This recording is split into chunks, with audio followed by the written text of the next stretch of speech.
कौन सी ऐसी कंट्री है जिसका 2026 में रेशियो अच्छा है और जिसको आपने अप्लाई करना चाहिए। इसमें कुछ ऐसे भी लोग थे जिनके फ्रेश पासपोर्ट थे, कुछ ऐसे भी लोग थे जिनके एक्सपीरियंस पासपोर्ट थे, मतलब कि इससे पहले उन्होंने बहुत सारी कंट्रीज की ट्रेवल हिस्ट्री बनाई हुई थी। इन दो चीजों के अंदर आपकी पॉइंट्स बहुत अच्छे बन रहे हैं, मतलब कि आप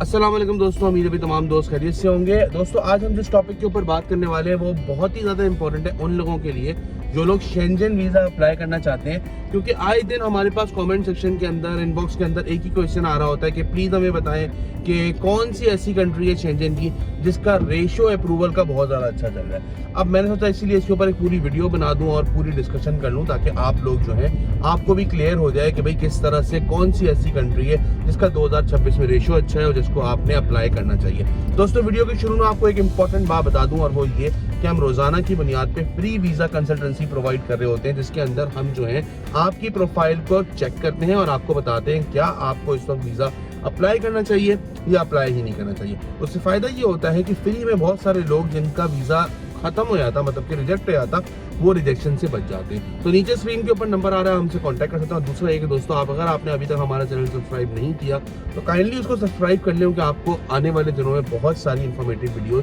देखने को मिल रही होगी। दोस्तों वीडियो का आगाज करते हैं। देखें, सबसे पहले आपको समझना ये होगा कि कौन सी ऐसी कंट्रीज है जिसके अपॉइंटमेंट जो है वो आपकी सिटी से अवेलेबल है। VFS ग्लोबल जो है वो इस वक्त 3 शहरों के अंदर जो है मेनली ऑपरेट कर रहा होता है, कराची, लाहौर, इस्लामाबाद। अगर किसी भी कंट्री का उन तीनों से स्टेशन से जो है वो वीजा अपॉइंटमेंट अवेलेबल है तो फिर आपका सेकंड स्टेप शुरू होगा। अभी इस वक्त करंटली जो वीजा अपॉइंटमेंट सही मायनों में आ रहा है वो आ रहा है नेदरलैंड का, फिनलैंड का, इटली का, जर्मनी का और स्पेन का। इन कंट्रीज के जो है वो वीजा अपॉइंटमेंट इस वक्त अच्छे जो है वो इजीली अवेलेबल है। ठीक है, अच्छा अब दूसरे नंबर पे बात कर लेते हैं दोस्तों कि क्या इनमें से कौन सी ऐसी कंट्री है जिसका जो है वो वीजा रेशो बहुत ही अच्छा है। अच्छा एक और मैं बता दूं, इस वक्त जो है वो बिल्कुल सुबह सुबह सूरज निकला है और मैं जो हूँ वो एक्सरसाइज करके जिम से वापस आ रहा हूँ। जितने भी मेरे देखने वाले हैं उनको मैं एक बात जरूर बोलूँगा कि देखिए, हेल्दी लाइफ जो है वो आप जरूर अपनाएं। सब चीज़ें मेहनत अपनी जगह, लेकिन सुबह की वर्जिश जो है उसको जरूर अपनी जिंदगी का हिस्सा बनाएं। आपकी ओवरऑल जो लाइफ है ना वो बहुत ही अच्छी हो जाएगी। अब बात करते हैं कि कौन सी कंट्री जो है वो जिसका वीजा अपॉइंटमेंट जो है वो मिलने के बाद रेशो बहुत ज्यादा अच्छा है। दोस्तों ओवरऑल तो देखिए, रेशो हमेशा आपकी प्रोफाइल के ऊपर डिपेंड कर रहा होता है कि आपकी प्रोफाइल किस तरह की है, मगर फिर भी प्रोफाइल के अलावा एक चीज बहुत ज्यादा इंपॉर्टेंट है कि उस वक्त उसका रेशो ओवरऑल कैसा चल रहा है। तो नेदरलैंड और फिनलैंड ये 2 कंट्रीज ऐसी हैं जिसका रेशो बहुत ज्यादा अच्छा है, और अगर आपकी प्रोफाइल सही है, आपके डॉक्यूमेंट सही है, तो बहुत अच्छे चांसेस होते हैं कि आपका वीजा लग के आ जाए। मेरे बहुत सारे क्लाइंट ऐसे हैं जिन्होंने अभी हालिया दिनों के अंदर नेदरलैंड का वीजा अप्लाई किया और उनका वीजा लग के आया। ठीक है, इसमें कुछ ऐसे भी लोग थे जिनके फ्रेश पासपोर्ट थे, कुछ ऐसे भी लोग थे जिनके एक्सपीरियंस पासपोर्ट थे, मतलब कि इससे पहले उन्होंने बहुत सारी कंट्रीज की ट्रेवल हिस्ट्री बनाई हुई थी।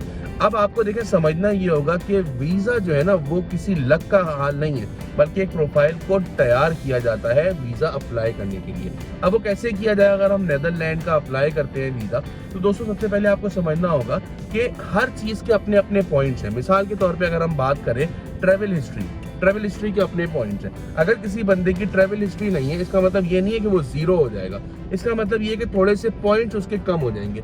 लेकिन अगर वो दूसरी तरह से अपने पॉइंट्स बढ़ा लेगा तो उम्मीद है कि भाई वो क्या पता ज्यादा टोटल नंबर ले सके। मिसाल है, ट्रेवल हिस्ट्री के बाद जो दूसरे नंबर पे पॉइंट्स होते हैं वो पॉइंट्स होते हैं आपकी फाइनेंशियल सिचुएशन के, ठीक है ना। अब अगर मिसाल एक बंदे की ट्रेवल हिस्ट्री तो नहीं है लेकिन फाइनेंशियल सिचुएशन बहुत ज़्यादा स्ट्रॉन्ग है, उसकी इनकम बहुत ज़्यादा अच्छी है, तो ज़्यादा चांसेस हो जाते हैं उसके। तीसरे नंबर पे जो चीज़ आती है वो होती है उसके होम टाइज के अंदर आपके वापस आने की जो रीजंस होते हैं ना वो सबसे ज़्यादा इंपॉर्टेंट होते हैं।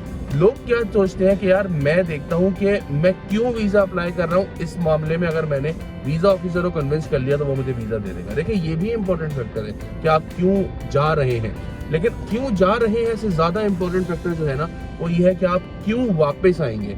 आपने वीज़ा ऑफिसर को ये कन्विंस कर देना है कि देखिए भाई मेरे पास ये 4 रीज़न है जिसकी वजह से मैं वापस आऊँगा। अब उसमें प्रॉपर्टी एक एलिमेंट होता है होम टाई का, लेकिन प्रॉपर्टी खाली एलिमेंट नहीं होता है। ये बात मैं हर दफ़ा समझाता हूँ कि प्रॉपर्टी होने से आपकी फाइनेंशियल और होम टाई दोनों के अंदर जो है ना आपको फ़ायदा मिलता है, लेकिन ऐसा नहीं है कि अगर आपकी प्रॉपर्टी नहीं है तो आप जो है वो कोई और होम टाई नहीं बना सकते। और होम टाई के अंदर मिसाल के तौर पे आप कारोबार करते हैं, कारोबार जो है वो आपका फैला हुआ है और आप जो है वो कोई ऐसी कमिटमेंट दिखाते हैं अपनी कि जून में अगर आप जा रहे हैं विजिट पे और आप अगस्त की कुछ कमिटमेंट ऐसी दिखाते हैं कि भाई ये कमिटमेंट्स मुझे पूरी करने के लिए वापस जो है वो अपनी कंट्री आना है, और इससे वीज़ा ऑफिसर सेटिस्फाई हो जाता है तो वो बिल्कुल आपको वीज़ा दे रहा होगा। इसी तरह से फैमिली टाइज के अंदर भी आपकी जो है वो होम टाई बन रहे होते हैं, जैसे आपके बीवी बच्चे हो गए, आपके माँ बाप हो गए, आपके इमीडिएट जो है वो बहन भाई हो गए, ये भी आपका जो है वो एक होम टाई बन रहा होता है। ठीक है ना दोस्तों। आप मिसाल मैंने ऐसे शुरू में बात की कि अगर आपकी ट्रेवल हिस्ट्री नहीं है, लेकिन इन दो चीज़ों के अंदर आपकी पॉइंट्स बहुत अच्छे बन रहे हैं, मतलब कि आपके बिजनेस भी है, आपकी प्रॉपर्टी भी है, और उसके अलावा आपकी 10 चीज़ें बिक्री हुई हैं, तो बहुत अच्छे चांसेस हैं कि आपका वीज़ा आ सकता है। तो दोस्तों देखें, एक बात हमेशा समझ लें कि अगर एक बंदा आपको आके बोलता है ना कि यार मेरा तो आपके भाई का वीज़ा लग गया, आपने उससे इंस्पायर जरूर होना है, लेकिन आपने उससे इंस्पायर होकर आंख बंद करके वीज़ा अप्लाई नहीं करना है, बल्कि आपने पहले चेक करना है कि क्या आपकी भी प्रोफाइल जिस तरह से उसको वीज़ा मिला है उससे मैच कर रही है, क्योंकि हर बंदे के अपने अलग सर्कमस्टेंसेस होते हैं। इसीलिए मैं हमेशा बोलता हूँ कि देखें, एक दफ़ा फ्री में वीज़ा कंसल्टेंसी हमसे ले लें, और ये फ्री वीज़ा कंसल्टेंसी का मैंने कॉन्सेप्ट भी शुरू इसीलिए कराया अपनी टीम के साथ कि यार बहुत सारे लोग बोलते हैं कि यार पैसा लगेगा, ये लगेगा, वो लगेगा, हम एजेंट के पास जा ही नहीं रहे, हम तो फॉर्म ही तो फिल करना है, खुद ही फिल करते हैं और सबमिट कर देते हैं। देखिए, फॉर्म फिल करना सब कुछ नहीं होता है जरूरी। मिसाल के तौर पे एक बंदा पंचर खुद लगाता है अपने घर के अंदर और अपना टायर फिट करता है, लेकिन उस टायर का नट ही सही तरह से नहीं वो उसको टाइट करता,